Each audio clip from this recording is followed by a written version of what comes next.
Dynasty Theory, your source for everything Dynasty Fantasy Football. With your hosts, John Bauer. I'm looking to sell everybody price-dependent. Dan Lamagna. Too much dysfunction in Cleveland. And Mitch Sorensen. Well, it's hard to compete with excellence.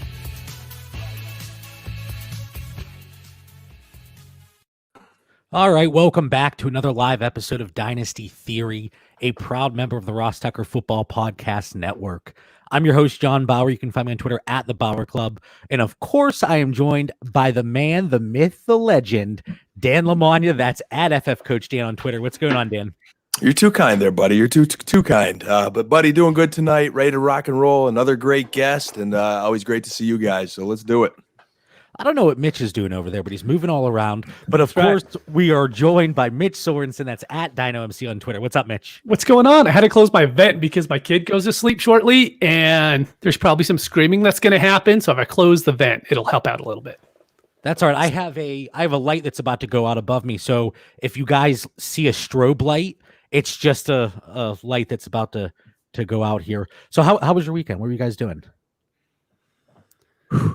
Man, it's like the weekend's so far away. It was like a beautiful, nice weather weekend. Got some yard work done, and then like everything's a blur come Dynasty podcast time at 9:00.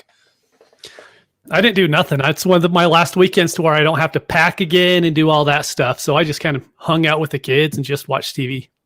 I did my first ever TikTok. I have not seen this yet. Should we be concerned? No, it's not bad. So my wife's cousins, they came over Saturday night, and I had a few beverages, as I typically do. And we had a fire, and then we came back inside, and it's about midnight. And my wife's cousin's like, "Oh, we should do a TikTok." So of course, I'm like, "That's a fantastic idea."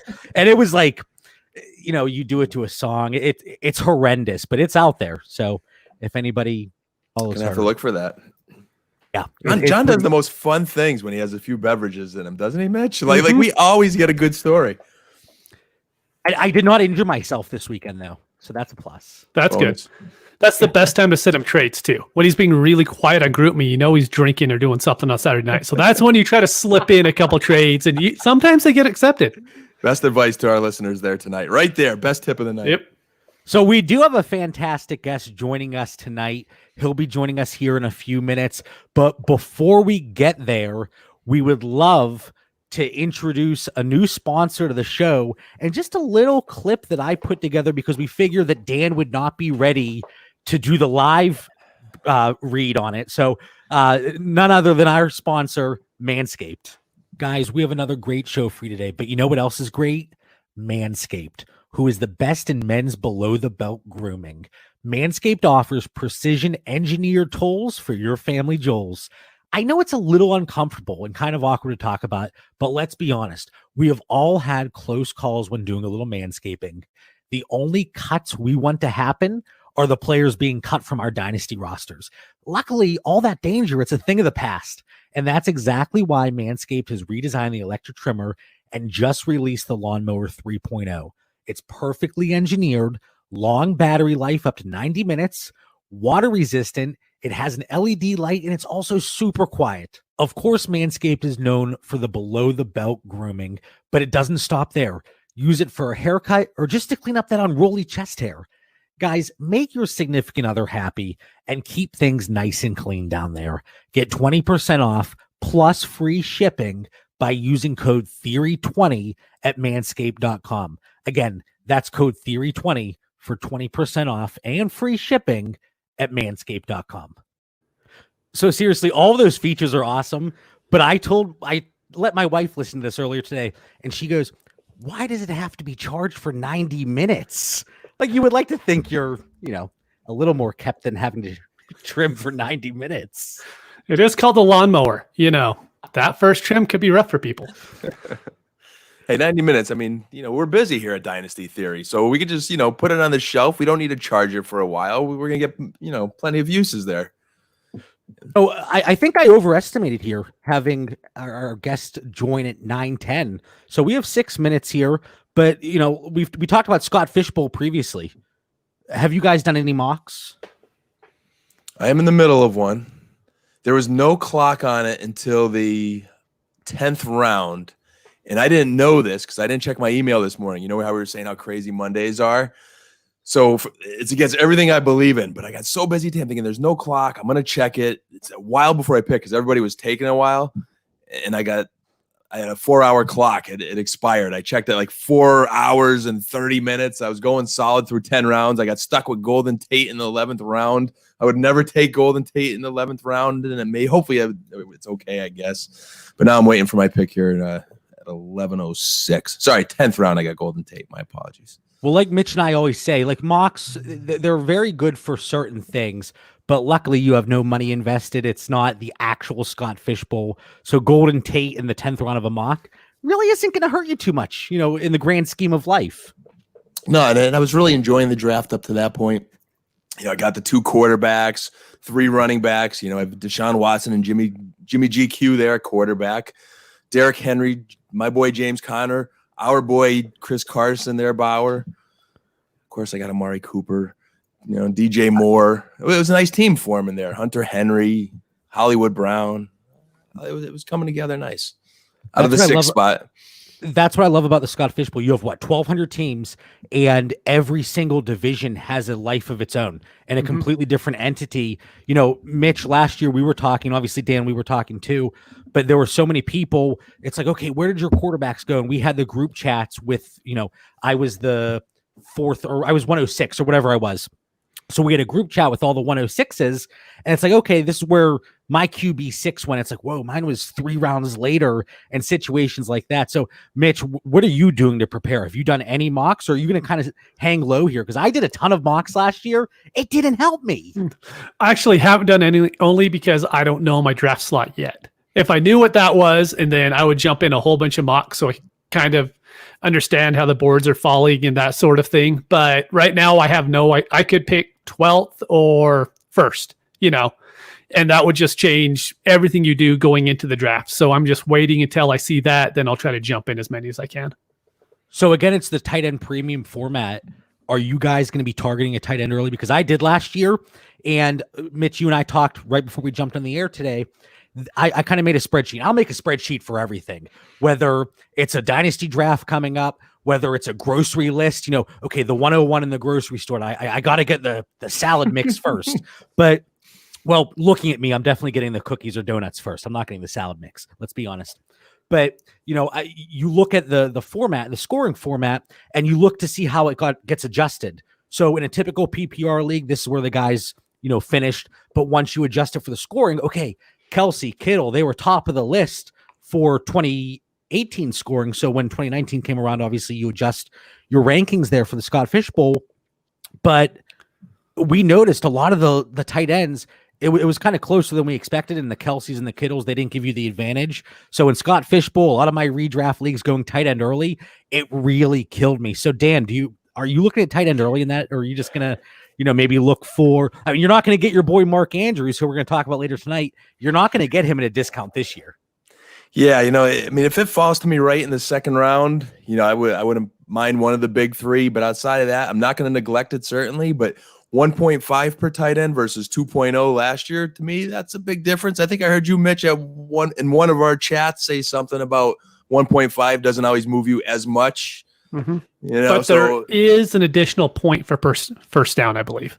So it's still, I think it's going to come close to the 2 PPR, because you get the additional half point for the reception, extra half point for the first down. So you're getting almost a full extra point there. So I just think that's something to pay attention to.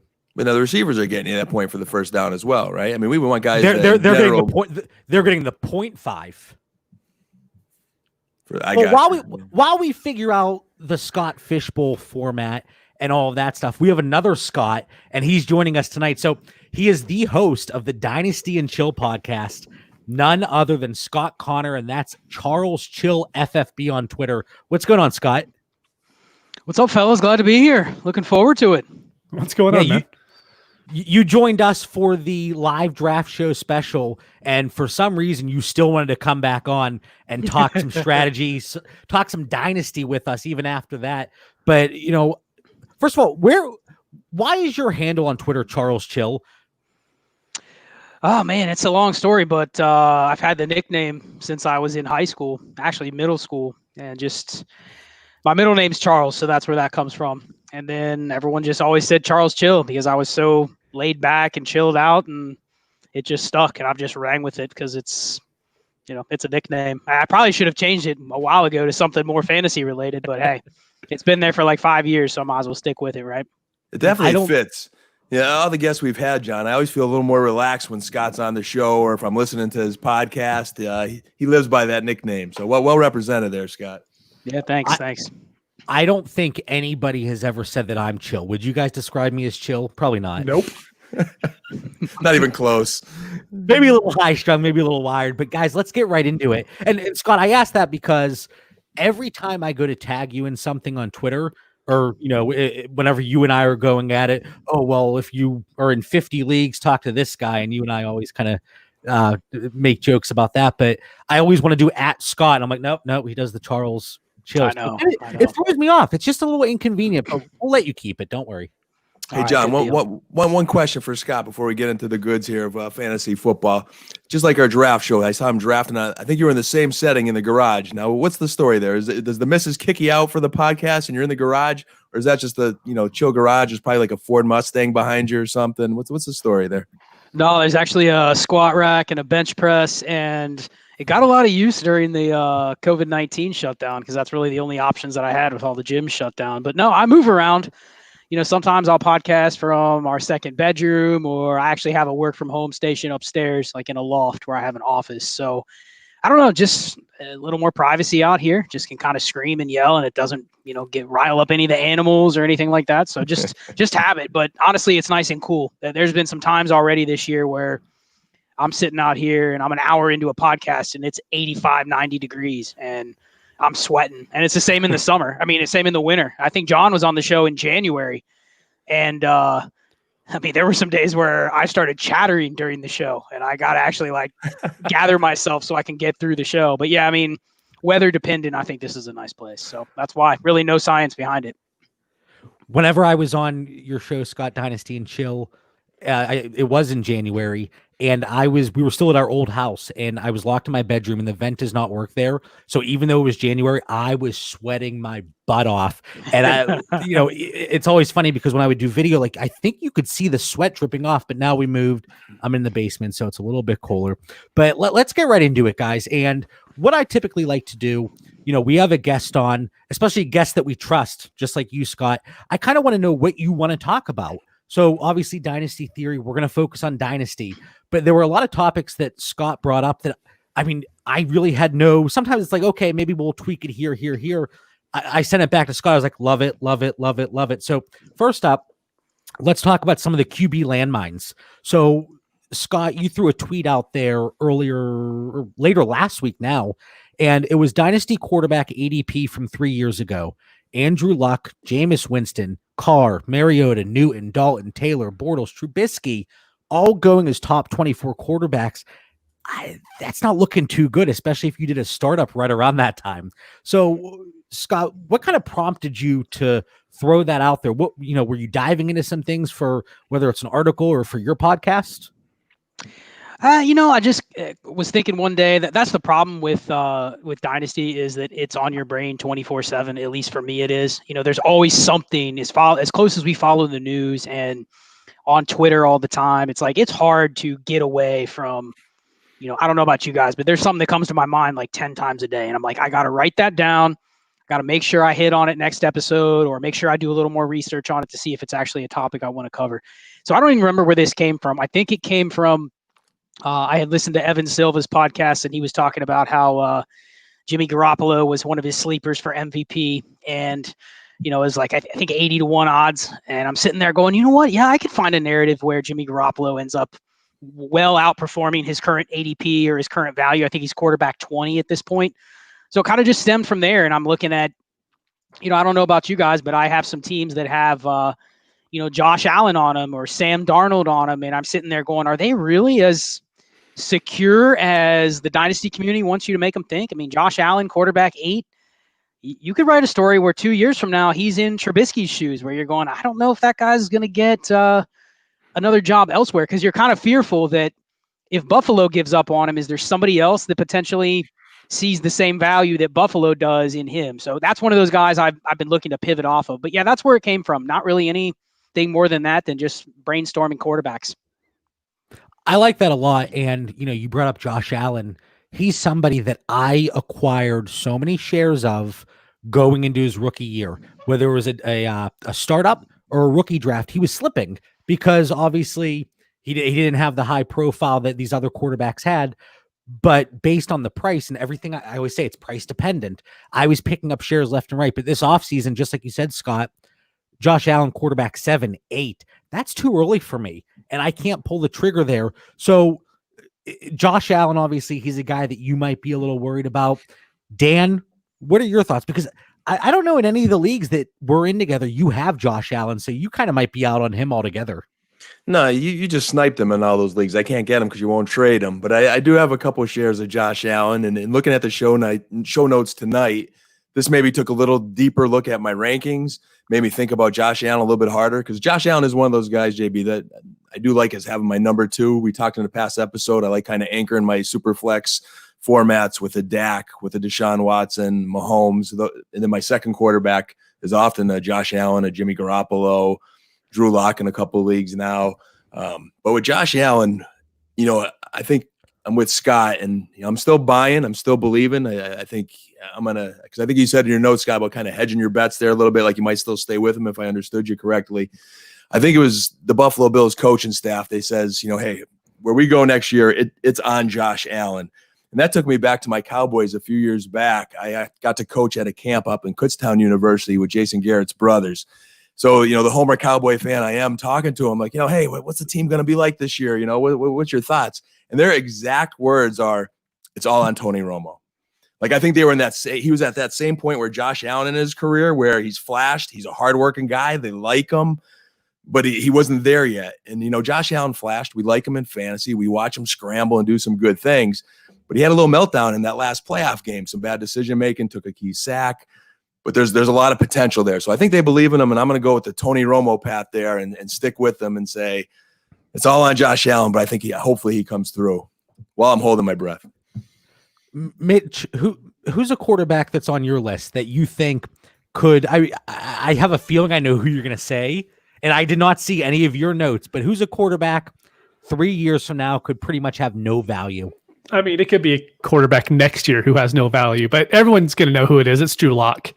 He's just, when it's everyone around him is going to make him good, that's my worry about him. And it's not that, I hate Drew Lock or anything at this point. I might, maybe. But when you go and ask anyone, why is Drew Lock going to be good? It's going to be like, well, everyone around him is really good.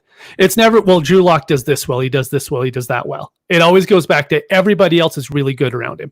That's something that we used when Eli Manning was fading down the stretch of his career.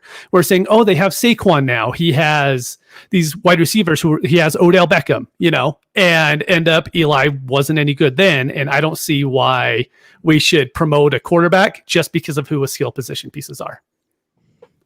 I understand that. I think we all saw that coming, and that's exactly kind of why I was like, I know who you're going to pick. But Scott, who's another quarterback that's on your radar? You're in a super flex startup today that, especially at their current ADP, you're like, this guy has a lot of red flags, and I'm pretty concerned looking even remotely long term. Yeah, I mean, and kind of just to add to Mitch, I kind of took this topic in the last couple of days after we talked and knew we were going to talk about it on the show, and went through and looked. I track all of my shares of all my players, and Drew Lock and Sam Darnold were two guys I had 7 shares of. And then I'm going through the logic behind this, and the logic behind even posting this was more of, we look at these players and what is making up their value. What was making up Jameis Winston's quarterback 4, Derek Carr's quarterback 5, Marcus Mariota's quarterback 6. It was because people all had these, they had these sparkle in their eyes thinking, well, these guys are going to last for a decade. And the topic, if anything, it shows that we don't know who they're going to be. You can go through the ADP right now. There's probably 14 to 16 guys from like quarterback 9 to 23, 24 that you could say are in the same quote unquote tier. Some are going to bust, some are going to hold their value. But then you look at guys like Matt Ryan, Aaron Rodgers, Matthew Stafford. I know one thing they're not going to do is get phased out of the NFL and not be a starter. they may be every single year for the next couple years on that fringe of like, well, are they going to retire? Are they going to lose a step? But they're not just going to be completely phased out and replaced like all those other guys on the list for the most part. So I'm kind of with Mitch on Drew Lock. I actually traded Drew Lock today, a 14-team Superflex league, and got Drew Lock, Chase Claypool in a second, and got Michael Gallup and Matt Ryan. And I'm looking at that saying, I like that a lot. I saw well, I've been buying Gallup too, just because hedging your bets on that. Like, I know you're going to talk about Gallup later in the show, but like, killing me, Scott. You're killing me.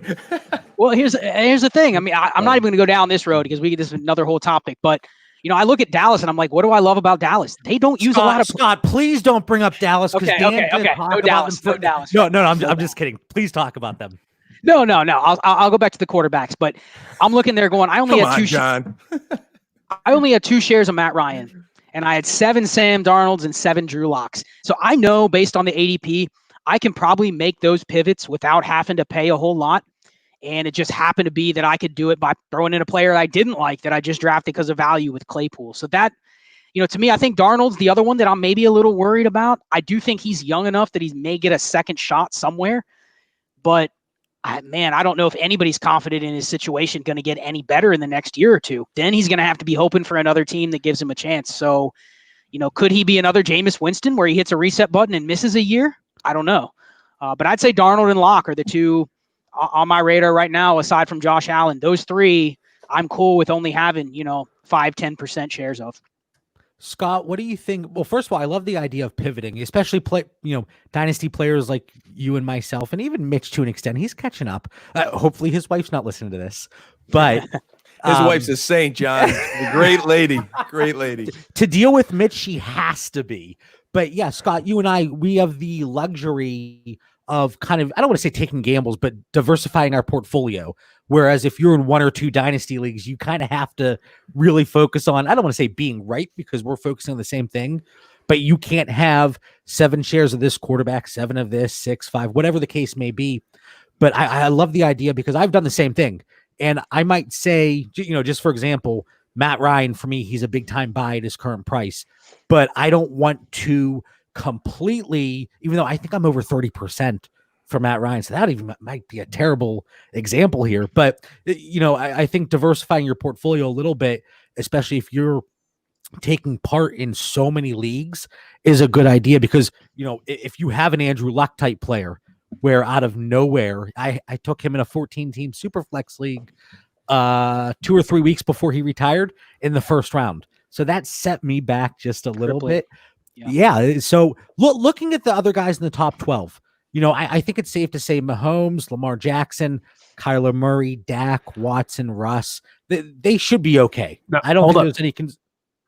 Kyler Murray. I think Kyler Murray could. So the thing is, he is Dynasty QB3 right now. He is at his ceiling. This time last year, half the community was killing him because he's probably more like 5'8", 5'9", and 200 pounds. And everyone was killing him, and he has a pretty good rookie year.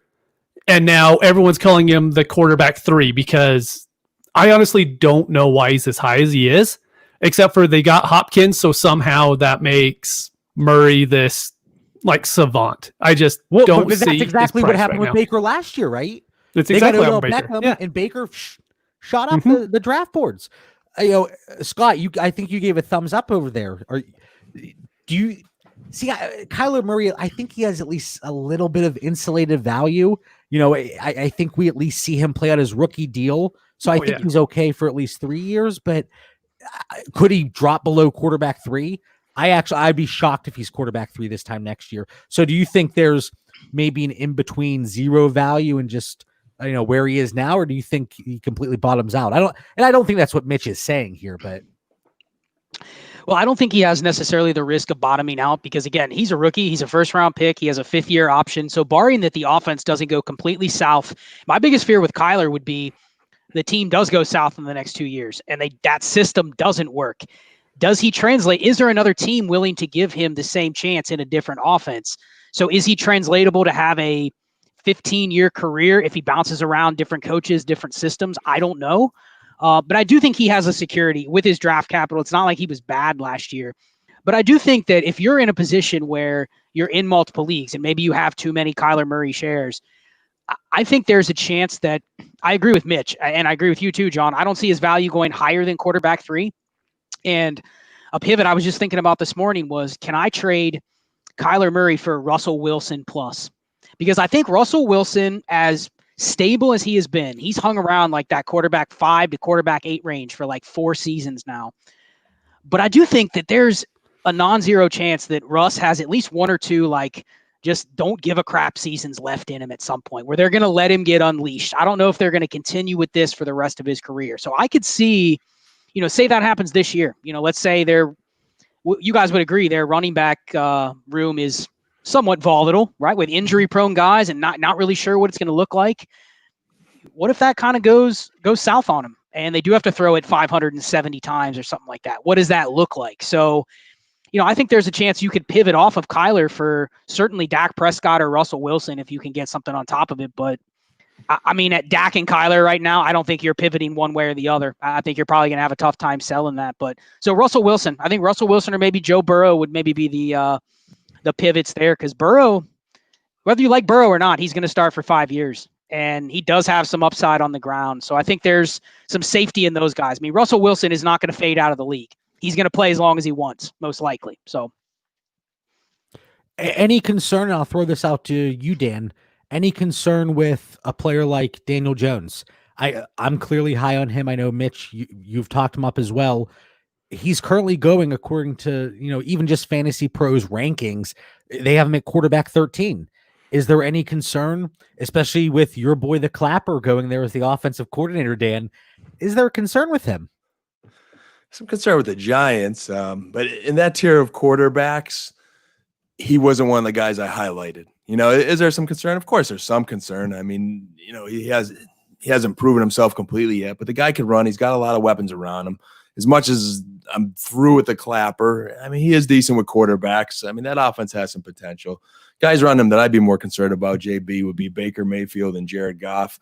Baker would be the guy I would probably talk about next, as far as it just seems more hype than substance to me. He seems to have just how I am with dysfunction. There just seems like a lot of attitude, chip on his shoulder, than a guy that's ready to grind and put in the work. And he's got talent around him, and he's got a new system, a new coach coming in that, it's a little bit more Viking-esque, but he's got the weapons, but I'm just not believing. If with all that talent around him, it doesn't materialize, I could see that window getting closed kind of soon. I honestly think we could spend 5 hours on this topic, but for the sake of time, let's move on here. And I love this topic that you wanted to bring up, Scott. So I'm very interested to see which side of it you're on, because I wasn't exactly clear in your notes, but then talking with you off the air, I think we might agree here. But wide receiver pivoting, and you could look at this for redraft or dynasty purposes. Yeah, this is something I've been talking about since last year, but I think it's starting to hit the mainstream this season when you're getting into redraft season. And you guys know I'm a big high stakes FFPC player, and the drafts this year are just nuts. You go in a draft, and depending on who you're drafting with, the top 3 rounds are, you'll see 22, 23 running backs go in the first, 36 picks. And, you start getting to that 3rd round running back range, and it's like Chris Carson, James Conner, Leonard Fournette. And it's like, I have a hard time clicking, draft on those guys. And it's just simply due to scarcity. And you get to the point where you're able to get Jarvis Landry, Tyler Boyd in round 7, round 8. And yeah, they may not have a ton of ceiling, but you look at their target floor and you're still buying 130, 140 targets potentially with those guys 5 rounds later. So I kind of look at it and say, I'd rather have James Conner and one of those guys than a receiver and then a who knows what running back I'm getting, later on. So that it's really starting to get accentuated here. But the idea just being, and I want to hear your guys' thoughts on this, but this is especially to those leagues that John hates, that let's start 7 flexes and it's 1, 1, 1, 1. And there's really just throw anybody in there that you can. There's no scarcity at any position. So it's just a free for all. If you're in one of those leagues, man, my whole goal, if I'm in one of those leagues, any league where I can start, up to 6 or 7 receivers or more, I don't really care who they are. I want to get Tyreek Hill and Michael Thomas and Devontae Adams, but once you get down to wide receiver 10, there's not a huge difference between, let's say A.J. Brown and Michael Gallup, for instance. I mean, on paper, there's a huge difference. But value-wise, what's the real difference? It's just perception. People see a 22-year-old A.J. Brown, you're like, dude, he's going to be the next Julio Jones. And so they elevate his price. And I'm not saying I'd take Michael Gallup over him, but you can find these holes in ADP, and it's like, wide receiver 15 for wide receiver 35. It's a not 40% chance that wide receiver 35 is better. And it's not like he's old. He might be 25 instead of 22 or 23. So the idea is just capturing, hey, I can start 8 receivers. I want to try to get 8 in the top 40. But if I can add a bunch of extra first and second round picks in a startup and still come out with 7 or 8 of those guys, and maybe they're Henry Ruggs or McCole Hardman or Marquise Brown, any given week, I can smash you. I can smash your Michael Thomas or Devontae Adams in one given week. The more I can start, the better chance I can defeat some of the really high-priced receivers. And Scott, that's very similar to just like the format you mentioned. I think it's several flex spots. Mitch and I were co-owning a team in a league that you created. And, I'm always hesitant to get in a league that you create because I know the scoring and the format like the back of your hand. And we see what you're doing in the startup. And Mitch and I even messaged each other, and we're like, Scott has done this format so many times. We know exactly what he's trying to do here. And it's just like you said, get several players later on that, maybe one of them isn't going to outperform a Devontae Adams, but if you can get 2 of them together in like the aggregate, then it's going to be better. Mitch, I want to turn it over to you because we've talked about this so many times, looking at wide receivers and running backs and startups and the way that we've been approaching it this offseason. Yeah. So there's like a huge debate you could get to on this, right? But a big thing is everyone's like, you could build through wide receivers because wide receivers stay good for a really long time. So if you just go back to August 2019 DLF ADP, Beckham was wide receiver 2, and then now he's wide receiver 10. Juju was wide receiver 4, now he's wide receiver 7. Diggs is wide receiver 10, now he's 23. Thielen's 13, now he's 33. Cooks was 14, now he's 44. Hilton's 16, and now he's wide receiver 50. Most of those guys, Mitch, take a breath. Most of those guys didn't He's in the zone. even change at all. Like they're in the exact same situation. Diggs changed and became the number 1 wide receiver on his team, and he still dropped. So I think there's like this huge kind of fallacy out there that you could build through wide receivers, their value stays the same or it increases each year. And I don't know if that's true because I know someone like Barkley was injured last year. He's still going as running back 2. You could get guys like Kenyon Drake who immediately shoot up. And there's not a lot of wide receivers who are 26 years old who are all of a sudden going to go 5 rounds higher than what they did the previous year. I think I'm going to butcher this, but JJ Zacharyson had a tweet, I think it was last week, and it talked about running backs and wide receivers early, late, which way should you go? And I really wish that I would have put this in the notes here, but basically it said if you take the later running backs, there's a better chance they shoot up the rankings and the value significantly increases. But if you take wide receiver late, it's a better chance they just purely outperform their ADP. And I'm going to have to go back and look at it after the show, but I think that's pretty close. And I think that makes a lot of sense. We were talking about, just like Scott said, Michael Gallup or AJ Brown. I think there's a much better chance Michael Gallup outperforms his ADP than an AJ Brown, but there's also a much better chance that a running back going kind of around maybe where Michael Gallup is going in Dynasty could shoot up. And whether it's mid-season or come this time off season next year. But I just think, it's an interesting dynamic because you could sit there and debate, okay, wide receiver is the way to go early or running back early. But and Scott, you threw in some numbers here for the wide receivers, and I'm going to read through them. And it's going to be difficult because, if you're listening to this, maybe rewind it after we go through it just to kind of grasp what's going on. But it forced me to go and look at the running backs in the same spectrum. So, Scott, you put in here in 2019, 75 different wide receivers posted a top 12 week. So wide receiver 1 week. 50 different wide receivers did it at least twice. Only 8 different wide receivers did it more than 4 times. So if you look at that range, wide receiver 9 to wide receiver 50 are going to post between 2 and 4 receiver 1 week. So just like you said, Scott, there really isn't that big of a difference. And that's a huge range. So when you look at running back in that same spectrum, in 2019, 58 different running backs posted a top 12 running back week. 40 did it at least twice. 18 did it more than 4 times. So that reduces the range to running back 19 to 40 are going to post between 2 and 4 running back 1 weeks. So Scott, just like you said, it kind of talks about the scarcity there.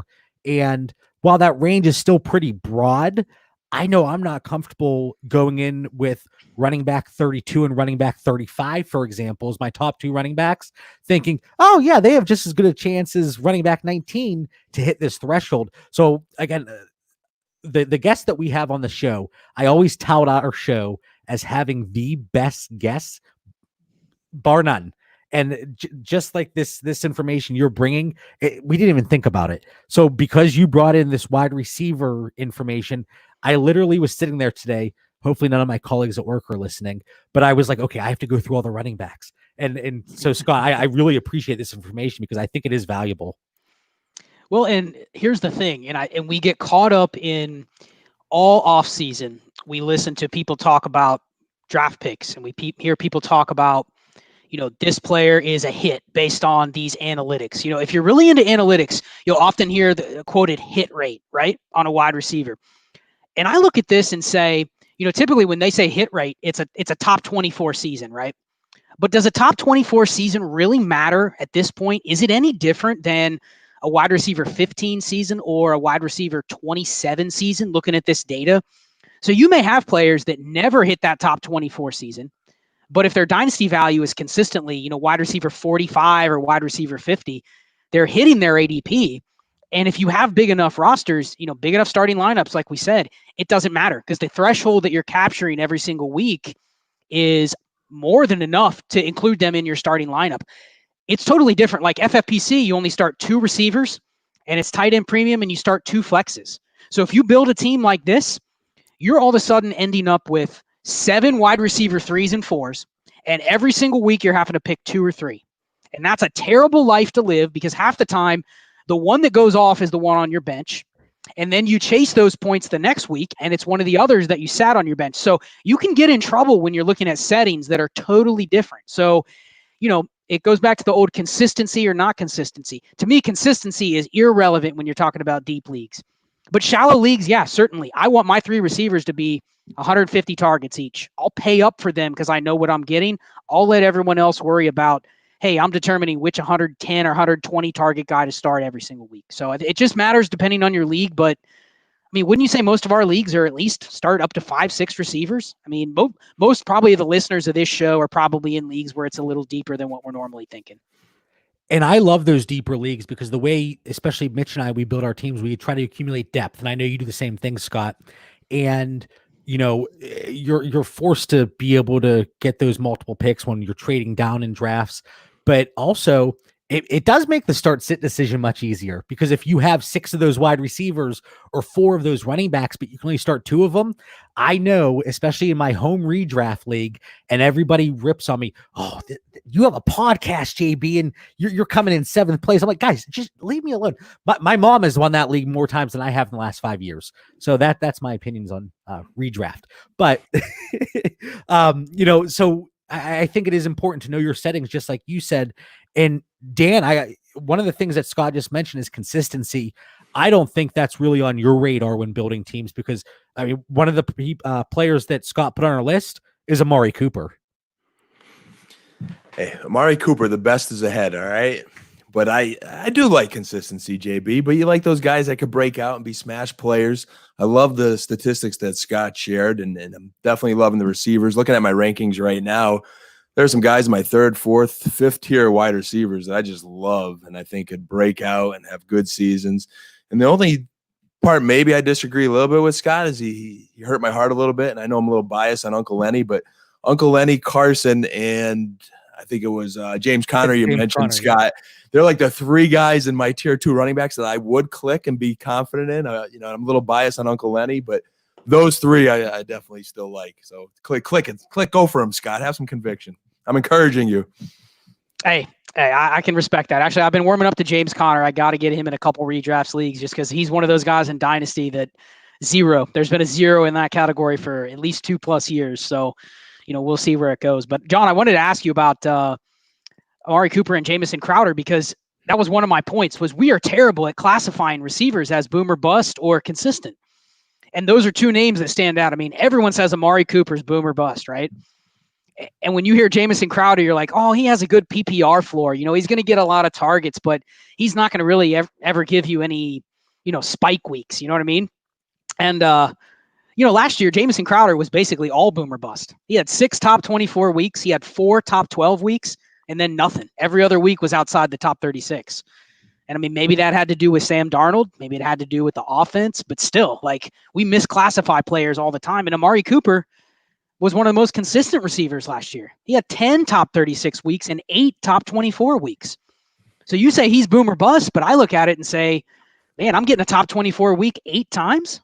Preach, Scott. Preach, man. Preach it. That's one of the best. That's one of the top 10 receivers in the league right there. So I don't know. I just think we classify players as boomer bust, and we think we can predict based on their targets, and we're just not good at it. So I don't know. That's all I really say about that. So I love the topic of consistency. And Mitch, you know this better than anybody, because the first league that you and I met each other in, we had a bet, and I don't know if you remember it, but I had Michael Thomas and you had Julio Jones. And I was, at that point in time, this is going into the 2018 season, I was all about consistency. And I wanted guys that are going to give me that stable production week after week. But just like you said, Scott, and I know there's people doing great stuff on consistency. Bob Lung, he has an award-winning publication that's the consistency guide, but to an extent, we don't know who's going to be consistent week after week. And Mitch, like I said, you had Julio, I had Michael Thomas. I already cashed that check. I thought I was going to win that bet. And actually, in 2018, Julio had more wide receiver 2 weeks than Michael Thomas. Wide receiver 2 or better. And yeah, because you were convinced he wasn't going to score touchdowns. Remember, Julio doesn't score touchdowns. That's what we were told. Like Scott's bringing up, we get these narratives about these wide receivers, and Julio doesn't score touchdowns is what we were told 2 years ago. And now look at him. He could suddenly score touchdowns. It's an amazing thing. I was going off in that group chat too. I was making myself look like a huge, to keep it clean, a huge butthead here. But, I was going on and on and on and on. And then after Julio started to produce, I don't think I really commented in that chat for a good stretch, because I was like, I have to hide. Yeah, I love how Scott picked Cooper and Crowder too. Underneath Mitch's shirt, there's a Jamison Crowder tattoo across his back, and I'm a Cooper truther. So good picks there, Scott. And I think you're right, JB. The more I think about it, as far as consistency, I mean, I trust my rankings and a bet on talent. Give me the guys that I believe are going to boom, and the consistency, I'll figure that out as I manage my team. I like this comment here from Chris in the chat. Enjoying the show, guys, and loving the way that Mitch is levitating next to his chair. That's my gaming chair, but it squeaks. So I use this old wooden one for podcasts so it doesn't annoy everybody the whole time. And again, this is another topic that we could spend so much time on, but we do have 2 other things we want to get through. And Scott, there's a tight end that you want to talk about. And I know Dan, he's salivating over there because he talked about him a lot last offseason with us. And Mitch and I, honestly, and I'm a little ashamed, we faded this tight end, but I'm going to turn it over to you. Yeah, I actually just did a real deep dive on my my Patreon podcast this weekend about tight ends. And I did a show on Mark Andrews last season. If you guys remember, he started off on fire. Like his first 2 weeks, I mean, he was looking like, he's Kelsey Kittle plus first 2 weeks. And you're going, this is no way this is sustainable. And, he didn't do that every single week, but he had 5 or 6 other boom games throughout the season. And so I just look a little bit deeper into what he's done through his first 2 years. And, the big knock on him was he played 457 snaps last year. Hayden Hurst played 457 snaps. The knock on Andrews as well, he doesn't play enough, right? He doesn't get enough snaps. He's always splitting snaps with, the first year he split snaps 4 ways. Last year he split 3 ways. Luckily this year there's only 2 tight ends really that are relevant. But I'm looking at that and saying, what has he done per snap? If he ever earns enough snaps, and if you look at, I compare him to Zach Ertz. If you look at Zach Ertz's first 2 years, his snaps look like this. Like they were the low 50s and then high 50s and then exploded into the 70s. So maybe there's something like that with Andrews that's the case. But you just look at what he's done per target and per snap. And I put the numbers in the show sheet, but I mean, he is outpacing George Kittle and Travis Kelce by a lot. I mean, PPR points per snap. I mean, he is 50% higher than Travis Kelce for his career. And it's only 2 years. It's a small sample size. But basically what that's saying is if you can project more volume for him, I think last year could be his floor. Maybe his touchdowns are going to go down a little bit. But man, if this guy gets 650 snaps and his targets go up maybe 10 to 20, I mean, tight end 3, I've heard people say his price is too high. Tight end 3 is his ceiling. I don't think so. I think his makeup, I don't want to say he's the next Kittle, but I wouldn't be shocked if he had 2 seasons in the next 5 or 6 where he's pushing 1,200 yards. I mean, he has that in his capabilities. So I'm buying even now at his price. So Mitch and I were working through our projections and they're pretty much finalized. And I'm going to shamelessly plug our YouTube channel, which if you're watching live now, you're already aware of it.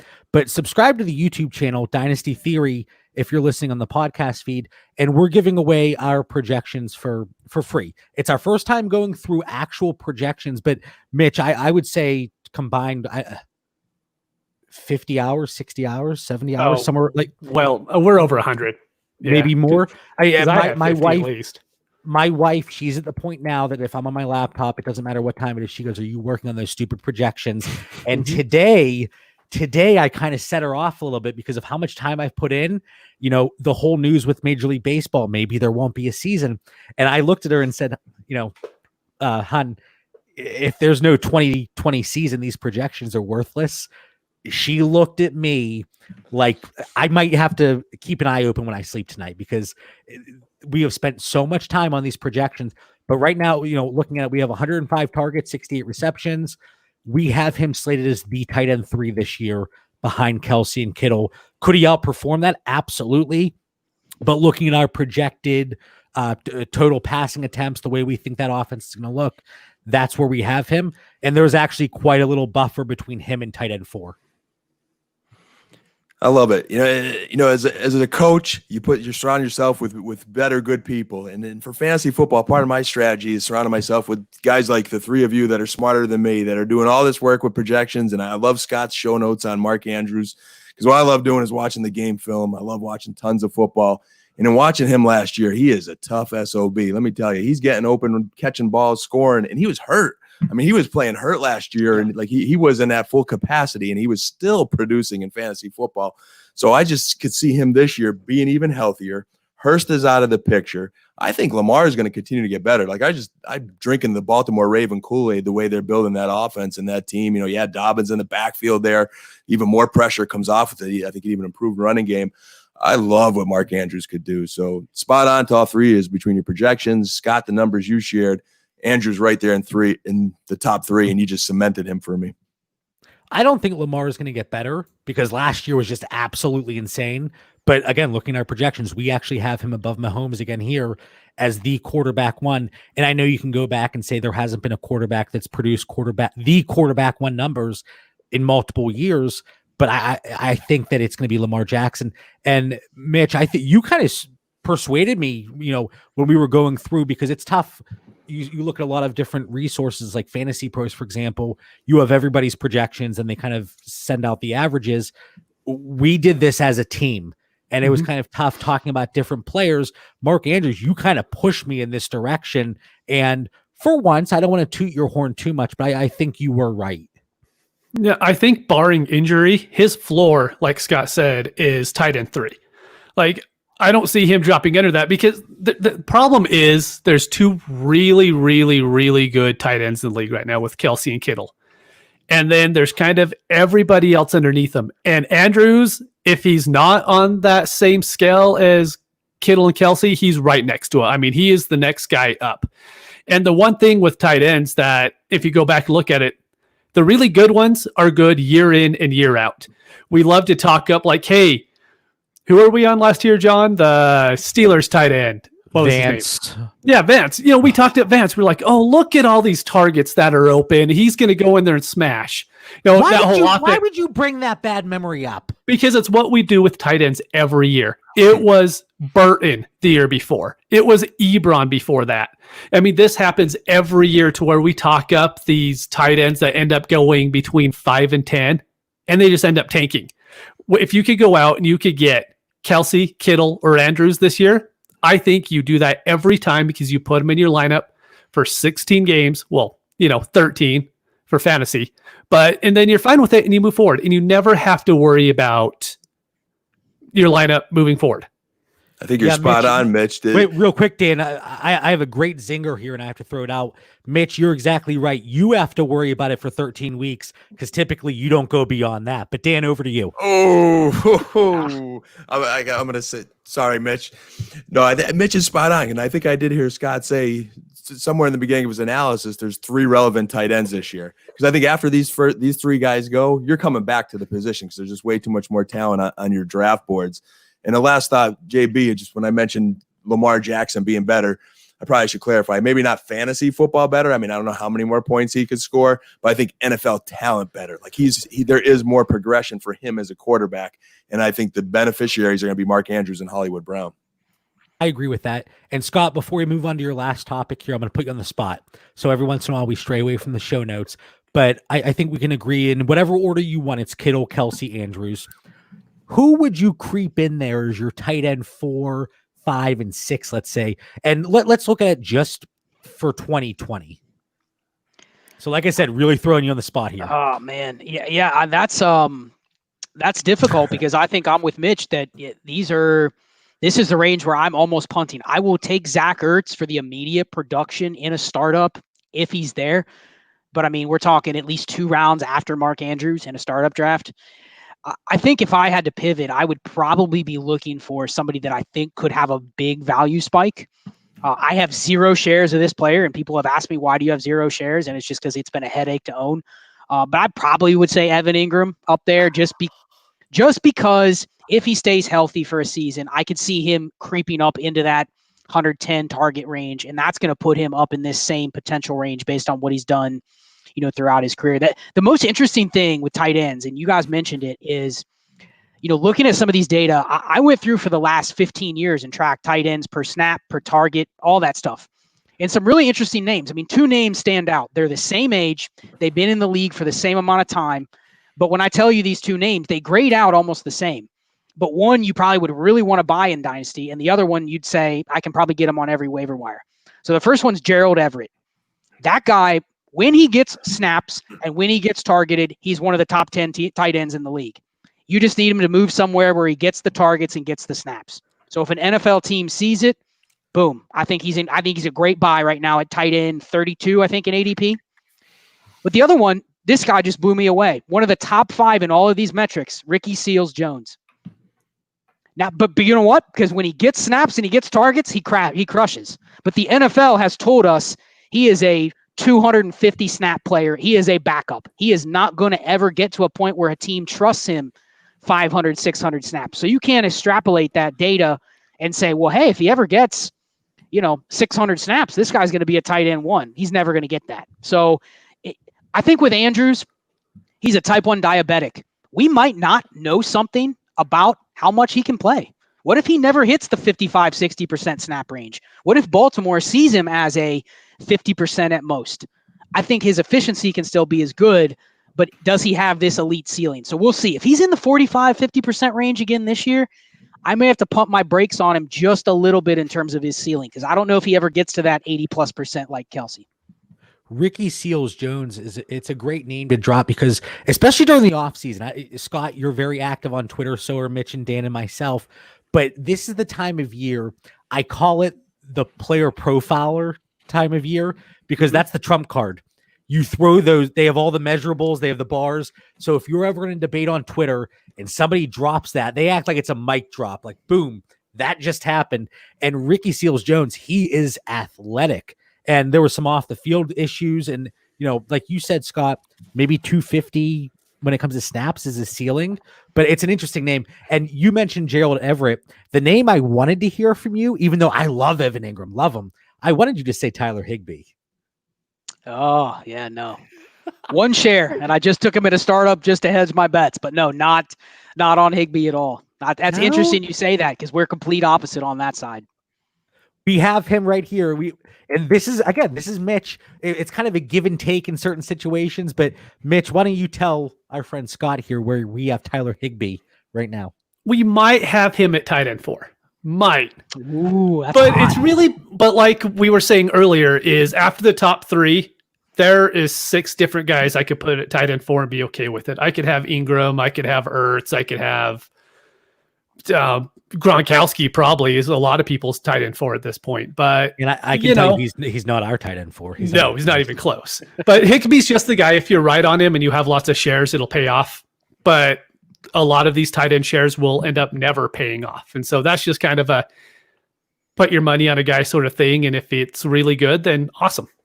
Yeah. We have 4 tight ends here for 2020 within 9 points. And again, we can talk about our projections, and I'm sure at least 50% of these we're going to be completely off. But those are the ones we just white out whenever we repost it on Twitter and we say, look how close we were on this guy. Ignore the guy right below him. But I think that's fantastic. Talk about tight ends and Mark Andrews, like I said. And I think in Dynasty, we kind of get take lock a lot of the time, and we're all guilty of that to an extent. But Mark Andrews, he's a guy that I wanted nothing to do with heading into 2019. And now I've done a complete 180, and I'm okay acquiring him, especially at his more inflated price. One last thing we're going to talk about today, and I think it's absolute blasphemy. But again, we cater to our guests. We try to be, we try to extend a level of hospitality. But Scott, you want to talk about zero running back, and could that make a comeback here in 2020? Yeah, man, this is a topic that I do feel passionate about, but I'm still kind of working through it because I don't know if you guys have noticed, but it's starting to make a little bit of headway out there in the podcast space for sure.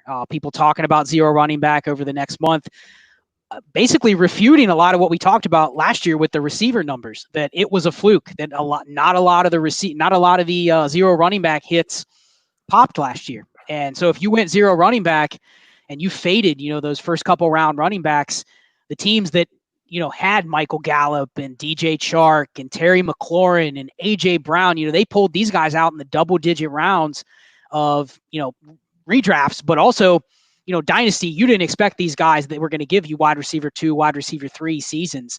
And so if you were sitting on a couple elite backs, you nullified the advantage that those teams that were wide receiver heavy had last year. This year, I do think that, I know we're going to get into talking about the COVID-19 stuff. There's just something about this year that is just going to be wild and unpredictable. I mean, knock on wood that we have a full season. We're able to have a season with a fantasy playoffs and we can crown champions in leagues. But yeah, there's just something about this year that I think is just going to be unpredictable. And I think with things being unpredictable, the first victims are usually, people that are really thin at running back. And so in that realm, I think zero RB could bring some league winners this year. I don't know if you guys remember, there were numerous championships games last year. I was starting DeAndre Washington and Mike Boone.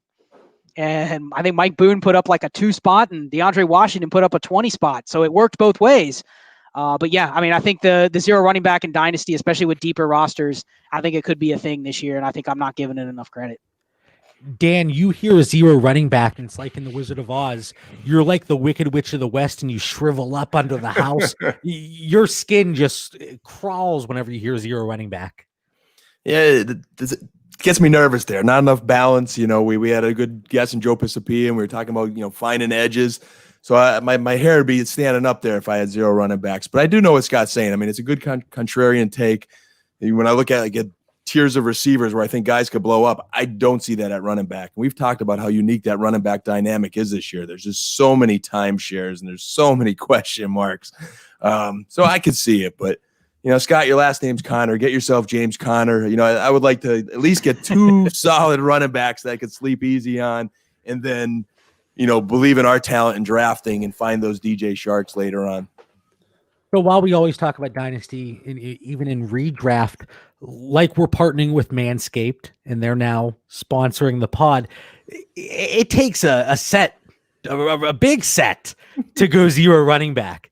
And with Manscaped, it can be trimmed, it can be solid, very well kept. But Mitch, do you have the cojones to go zero running back here in 2020? Well done on that, by the way. Well done. I just thought of that. That was good. That was very good. No, because my issue with the zero running back is so you're going to be taking a whole bunch of backup running backs, right? Or less valuable running backs. And if we're looking at it because we're going to do it because, COVID could be an issue, those guys could be just as likely to get it as the starters that you're passing up. So while I 100% believe depth is going to be key to this year, we see a lot of teams and 14-teamers that, they're completely stacked and have no depth whatsoever. I mean, they have 10 starters and that's it. But so I think that's going to be a huge failure this year. But as far as going zero running back because of COVID, who knows who's going to get COVID? Could it be the backup running back start? Exactly. Yeah. Who knows? So that's my issue with the whole zero running back thing. So Scott, I have a few players. I'm not a zero running back guy, but there's a few players that I would actually be okay with given the impact of COVID-19 and if there's any impact on the shortened off season. But who are a few guys that you have on your radar? If you're going to pitch zero running back, who are the guys that you want our listeners to know about?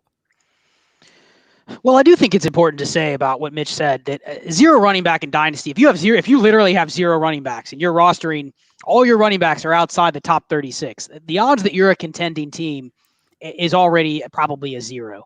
So I think the zero running back fallacy is more argumentative towards redraft. For Dynasty, I think it's, do I want to go out and pay for the running backs on the market what they cost right now? Acquisition cost to buy, and not to crap on Leonard Fournette, but to buy Leonard Fournette, to buy James Conner, to buy Chris Carson. The price point to buy from another owner is a lot more expensive than probably the odds that you're going to get back the production. There's a gap between the buy and the sell. If I'm selling one of those guys, I'm not selling them for a second round pick, but I'm not going out there and buying them for more than a first round pick. So there's just a gap where it's impossible to trade for him. So I think for Dynasty, there's a couple zero running back targets that I do think are being quite a bit undervalued. I've been picking up Giovanni Bernard in a lot of leagues. Just the Falcons backfield and the Bengals backfield are two backfields that people have no idea. I see people touting all three of the backups in both of those situations, and who knows what it's going to be. I'm a Bengals fan, but I see people talking about like Travion Williams, and I actually think he's probably the least likely of the three. But one of those three could be relevant, and it may not take a whole lot, a Joe Mixon holdout or one injury for them being relevant. And then Atlanta, you can get all three of their backups literally for free, or they're very, very late rounds. And none of them are probably that great of players, but I look at all three of them and say one of them's got to be the backup, right? And it's Todd Gurley as the starter. I mean, those are true like zero running back guys where you're literally picking them up off waiver wires in a lot of leagues. So those two are ones I've been picking out. Go a little bit higher up, players that are owned. I still think Duke Johnson is a good player. I still think Duke Johnson is a guy where he's going is still worth drafting where you can. I mean, there's a non-zero chance that he's still not better than David Johnson. We don't know. And it's not like they have a backfield there with somebody else that's going to threaten, potential work. So we don't know what that offense is going to look like. And then one more that's been getting a lot of steam lately that was just, I've seen him dropped in a league earlier this offseason, was Tevin Coleman. People just forgot about him. And he was hurt last year. If you guys remember, he had a high ankle sprain. He did really well for the first 4 or 5 weeks. And then he suffered that high ankle sprain. And then it was all Raheem Mostert from there. But how do we know it's not Tevin Coleman? They kept him on the roster. That was the first thing. They didn't draft anybody else. That was the second thing. So I think those two things make him somebody that I'd be worth paying. If I can get him for a third or something like that, I'm doing it. Hey, Mitch, that's encouraging for all your Duke Johnson investments. I have a lot. Yeah. I need to recoup some cost on that one. And there are a lot of situations, and Scott, you kind of brought it up, where I actually think there's going to be more of a 50-50 split that people are going to be very uncomfortable with. And one of the situations when we look through our projections, we actually have Tevin Coleman and Mostert really close. There's not a lot of separation there.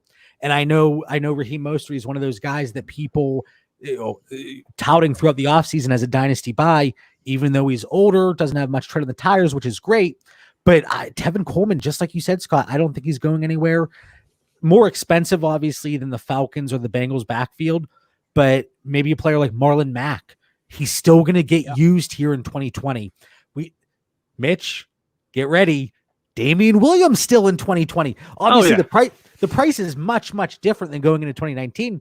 But Damian Williams, Marlon Mack, Kerryon Johnson, and you never want to hope for an injury, but they're all just also one minor injury away from really getting used here in 2020. But I think those are guys that, if we want to say running backs outside of the first, definitely, heck, 7-8 rounds, they're still going to be there in startups and probably redraft too. Another two guys you made me think of that is a guy that literally is free. I just picked him up in the 30th round of a startup.